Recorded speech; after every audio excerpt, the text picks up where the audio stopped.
Hey everyone, this is Nerdy Devil Dog. Just here to welcome you back to my channel. It's been a hot minute since I've done a disassembly and assembly video, so I'm excited to do it on this EAA Witness P. So this is a 45 caliber handgun. It's a double stack and it's just a pretty slick little gun. So without further ado, let's just cover our safety rules and get right into it. So the acronym for our safety rules is treat, never, keep, keep. Treat your weapon as if we're loaded. Never point your weapon at anything you don't intend to shoot. Keep your fingers straight off the trigger till you're ready to fire, and keep your weapon on safe until you tend to fire.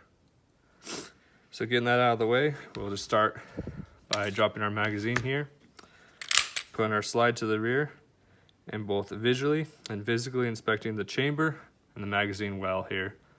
Make sure we have a safe gun. So it looks like we're good and ready to rock and roll. So to start the disassembly, you'll notice that there's two little dents, two little dots here on the slide and on the frame here. So those are key in the disassembly. What you want to do is pull those back till they match and depress this little pin here. So it'll look something like this.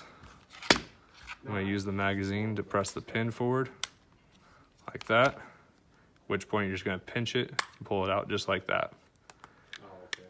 And from there, you can just push the slide forward and off and start the real disassembly. So from here, you're just going to press the spring forward and out like that and remove the barrel. And just like that, you have the weapon disassembled or field stripped. To start the assembly, what you're going to do is going to start with the barrel.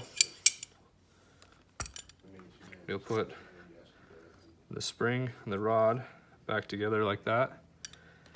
And then what I like to do is I like to just put my index finger and my thumb on either side to kind of guide that in. And just kind of put the spring back in. Make sure the little pin on the back of the spring rod there is in the little indent in the barrel there, and it's all seated properly. From there, you're just going to put the upper back on the frame, getting those little grooves, those little guides. And then as you can see, we have that little piece of metal sticking out. So if you pull it back to where those little dots meet again, you'll see that there's that little half moon crescent, that little groove. And that's where you're gonna put the little slide lock back in, like that. Rock it a couple times, make sure it's seated properly. Insert the magazine, and you have a fully assembled EAA Witness P.